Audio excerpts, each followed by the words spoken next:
anak-anak. Assalamualaikum. Bagaimana kabarnya hari ini? Sehat? Sehat. Oke. Sebelum kita mulai pembelajaran kita, mari kita berdoa dulu satu orang.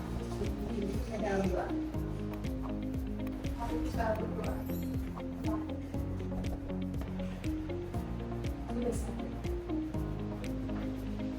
Terima kasih. Hari ini siapa yang nggak masuk? Satu orang, Bu. Oke, tolong ketua kelasnya tulis nama yang nggak masuk ya. Sebelum kita mulai pembelajaran kita, ibu di sini mau ngasih kalian kertas. Mungkin kertasnya kurang bisa dibagi dua nanti satu orang. Coba aja.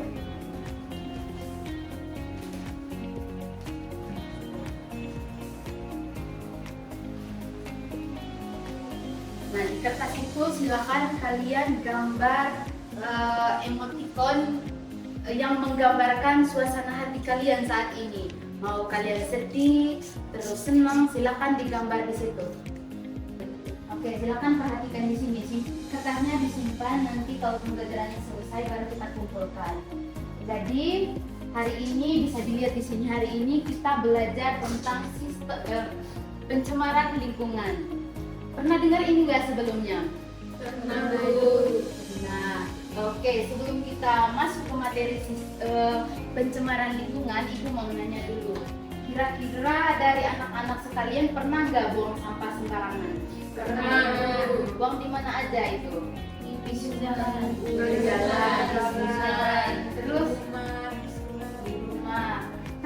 Kira-kira kalian tahu nggak dampak dari kita buang sampah tidak pada tempatnya itu? Merusak Apa? merusak lingkungan. Nah, tapi tetap dilakukan. Iya. Kenapa? Karena mau aja, kan? Oke, sebelumnya Ibu mau menyampaikan tujuan pembelajaran kita. Jadi, tujuan kita belajar tentang pencemaran lingkungan ini adalah diharapkan kalian mampu mengidentifikasi zat-zat pencemar, kemudian bagaimana dampaknya, kemudian cara mengatasinya. Kita lanjut. Jadi pencemaran lingkungan, bisa satu orang baca ini? Siapa ini? Silakan. Silakan. Pencemaran lingkungan maksudnya segala sesuatu yang dapat menurunkan kualitas lingkungan dan mengganggu keseimbangan ekosistem. Oke, jadi betul. Pencemaran lingkungan ini merupakan masuknya segala sesuatu. Jadi segala sesuatu itu bukan cuma ada satu, tetapi banyak. Ada komponen-komponen yang masuk ke dalam lingkungan kita sehingga menurunkan kualitas lingkungan kita dan mengganggu kehidupan ekosistem. Ada yang tahu apa itu ekosistem? Pernah nggak dengar itu? Apa itu ekosistem? Hubungan timbal balik antara makhluk hidup. Betul. Ada yang lain bisa ditambahkan? Jadi di dalam satu komunitas tersebut ada komponen hidup, ada komponen yang tak hidup. Contoh makhluk hidup apa? Tahu nggak? Hewan, manusia, tumbuhan. Yang tak hidupnya? Batu, kayu. Jadi pencemaran lingkungan ini dibagi menjadi 3 jenis. Ada pencemaran air, pencemaran udara, dan pencemaran tanah. Kita bahas mulai dari yang pertama yaitu pencemaran air. Oke, ini gambar apa ini? Sungai. Sungai yang sampah. Kira-kira yang menyebabkan sampah bisa banyak di sungai ini siapa? Manusia. Jadi sadar kita merupakan salah satu penyebab utama kerusakan lingkungan. Nah, sampah yang merusak sungai ini disebut sebagai polutan. Jadi seperti yang pengertian dari pencemaran lingkungan merupakan maksudnya segala sesuatu, berarti segala sesuatu itu kita sebut sebagai polutan, yaitu zat pencemar. Berarti zat pencemarnya di sini apa? Sampah, betul. Nah, karena sampah banyak di dalam sungai ini menyebabkan apa di sini? Pencemaran air. Jadi dari pencemaran air akibat manusia membuang sampah tidak pada tempatnya, membuang sampah di sungai, sehingga menyebabkan sungai ini tercemar. Utama yang menyebabkan pencemaran air ada limbah industri. Jadi anak-anak, limbah industri itu kan merupakan pabrik. Jadi di industri ini dia itu menyebabkan salah satu penyebab utama juga dalam pencemaran air. Nah, di dalam industri ini ada dua yang dihasilkan. Ada produk utama, misalnya pakaian yang kita pakai, kemudian ada produk yang tidak dipakai, itu yang kita sebut sebagai limbah. Kemudian yang kedua adalah limbah rumah tangga. Nah, ini nih kita. Ada yang bisa kasih contoh nggak? Silakan. Kayak bungkusan masako, terus bungkusan minuman seperti kopi, teh, dan Ya. lain sebagainya. Betul, ada yang lain? Ada yang mau tambahkan dia? Selain, silakan. Yang lainnya itu sisa habis cuci. Iya, betul. Jadi air-air itu kan kita pakai sabun itu, di dalam sabun itu ada bahan kimianya, meskipun ada bahan kimia yang memang nggak terlalu berbahaya, tetapi kalau ditumpukan itu akan menjadi berbahaya juga buat ekosistem air. Setelah mengetahui faktor penyebab dari pencemaran air, sekarang kita masuk ke dampak pencemaran air. Di sini air tidak layak dikonsumsi, betul tidak? Air ini tidak layak dikonsumsi lagi karena sudah tercemar. Kalau dikonsumsi akan menjadi penyakit juga. Kemudian tumbuhan dan hewan di air mati seperti yang Ibu katakan tadi. Ekosistem yang ada di air bakalan rusak. Tentu saja tumbuhannya akan mati dan airnya tidak layak dikonsumsi. Kemudian akan menjadi sarang penyakit juga. Sekarang kita masuk ke jenis pencemaran yang kedua, yaitu pencemaran udara. Di gambar yang pertama ini gambar apa ini? Pabrik. Asap dari Pabrik. pabrik. Kemudian ini Rokok. ini Sampah. ini Kendaraan. ini merupakan gambaran utama. Tapi masih banyak lagi yang lainnya yang menyebabkan adanya pencemaran udara. Ada yang bisa jelaskan nggak? Ini yang tadi itu pencemaran dari asap dari pabrik. Ibu mau nanya lagi, kan ini pabrik ini kan membuat misalnya kayak buat ban tadi kan. Nah, baiknya menurut kalian asapnya kita buang di mana? Kalau nggak di udara. Kemudian gambar yang kedua tadi yaitu asap rokok. Ada yang bisa ngasih itu nggak? Atau mungkin kayak di sekitar kalian banyak perokok, mungkin cara kalian bagaimana ini? Ini kan kita sudah tahu bahwa perokok itu juga merupakan salah satu orang penyebab pencemaran udara. Kemudian selain pencemaran udara, dia juga kan menimbulkan penyakit. Kira-kira menurut kalian ini gimana?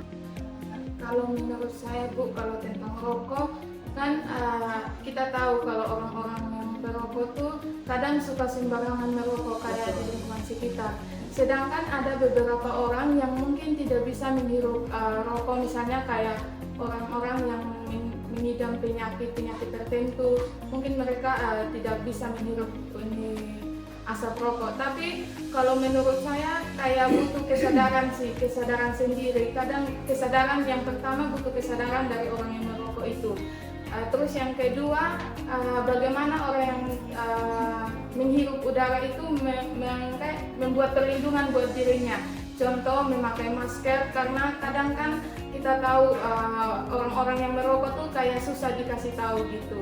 Jadi kita kadang pergi ke tempat ramai kan bisa saja di sekitar merokok gitu. Dan yang ketiga adalah sampah. Ini kan sampah tadi. Jadi Ibu jelaskan aja. Ini sama halnya kayak yang di pencemaran air tadi. Sampah ini bisa menyebabkan pencemaran udara. Kira-kira kenapa itu? Sampah bisa menyebabkan bau, betul. Terganggu nggak kalian kalau misalnya ada sampah yang bertumpuk, kemudian membusuk dan mengeluarkan bau yang tak sedap tentunya? Terganggu nggak kira-kira? Terganggu. Jadi solusinya ini gimana? Kalau sampah yang bertumpuk sudah membusuk, kemudian mengeluarkan bau, solusi dari kalian mungkin gimana? Menjadikan misalkan kalau sampah yang bisa didaur ulang. Itu contohnya kursi, kita bisa buat bunga atau meja lah begitu. Oke, Olah lagi. ulang. Sedangkan kalau yang sudah busuknya itu kita bisa jadikan sebagai kuku. Oke, sekarang silakan Ibu minta buat duduk dalam bentuk kelompok. Mungkin ini satu kelompoknya 4 orang, satu kelompoknya 5 orang. Silakan.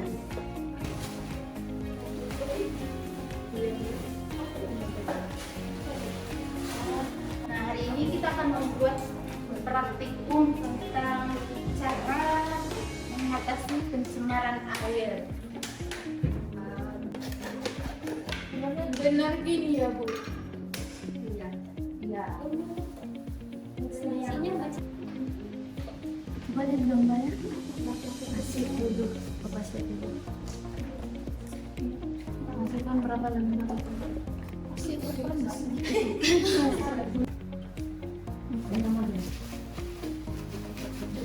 Tambah lagi.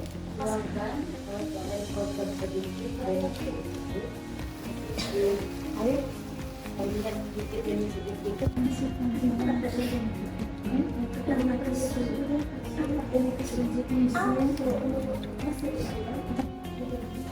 Silakan perwakilan dari setiap kelompok mempresentasikan hasil kerjanya. 2 orang, 1 orang menunjukkan ini airnya tadi, 1 orang silakan. Yang pertama, tabel perubahan air kotor sebelum dan sesudah penyaringan. Pertama, perubahan yang diamati warna air. Sebelumnya hitam atau biru kotor, sesudah berwarna bening. Yang kedua, perubahan yang diamati partikel atau kotoran. Sebelumnya terlihat jelas dan berpartikel besar, sesudah tidak terlihat adanya partikel atau kotoran. Yang ketiga, perubahan yang diamati bau. Sebelumnya berbau amis, sesudah tidak berbau. Terus selanjutnya, bagaimana kondisi air hasil penyaringan. Yang ketiga, apa fungsi dari kerikil, tisu, kapas, dan arang untuk menyaring air kotor sehingga air menjadi bening. Yang keempat, berikan kesimpulan dari hasil praktikum penyaringan air. Kesimpulannya bahwa air kotor bisa menjadi bening karena melalui proses penyaringan. Yang kelima, gambar desain alat penyaringan air kotor yang disusun serta dengan keterangan. Yang dilihat di depan bahwa terdapat kapas yang paling bawah, terus habis itu pasir, setelah itu batu, arang, setelah batu itu ada arang, terus dilanjutkan sama tisu yang paling atas, sehingga proses penyaringan dapat berjalan dengan lancar dan menghasilkan air yang bening. Sekian. Silakan beri aplaus buat Iman sudah melakukan percobaannya dengan sangat baik. Jadi ini merupakan eksperimen sederhana bagaimana cara kita untuk mengatasi pencemaran air yang sudah tercemar gitu ya. Tetapi seperti yang teman-teman katakan, itu tidak bisa langsung dikonsumsi, melainkan perlu ada sterilisasi dulu. Dari pembelajaran hari ini ada yang mau menyimpulkan apa yang kita pelajari hari ini? Kalian sudah dapat apa aja dari pembelajaran hari ini? Mungkin dari perwakilan aja dari kelompok sendiri. Dari kelompok kami untuk kesimpulan dari kegiatan pembelajaran kita hari ini, yaitu di mana kita diajarkan untuk menjaga lingkungan kita agar tidak tercemar atau rusak. Terus kita juga sudah melakukan percobaan sederhana bagaimana air yang kotor bisa menjadi bening. Ini cukup sekian dari kami. Terima kasih. Oke, kita sudah belajar apa saja jenis pencemaran lingkungan, kemudian faktor-faktor penyebabnya, kemudian dampaknya juga, kemudian dari praktikum sederhana ini tadi. Nah, harapan dari ibu mulai dari kelas ini bukan cuma materinya aja, tetapi kita harus bisa menerapkannya juga pada kehidupan kita sehari-hari. Perasaan kalian setelah belajar hari ini, senang nggak? Gimana belajar sama ibu, kemudian gimana berkelompok dengan teman-teman? Perasaan kalian gimana? Kita hari ini cukup sampai di sini, dan karena kita mengawalinya dengan doa, mari kita mengakhirinya dengan doa. Satu orang memimpin doa.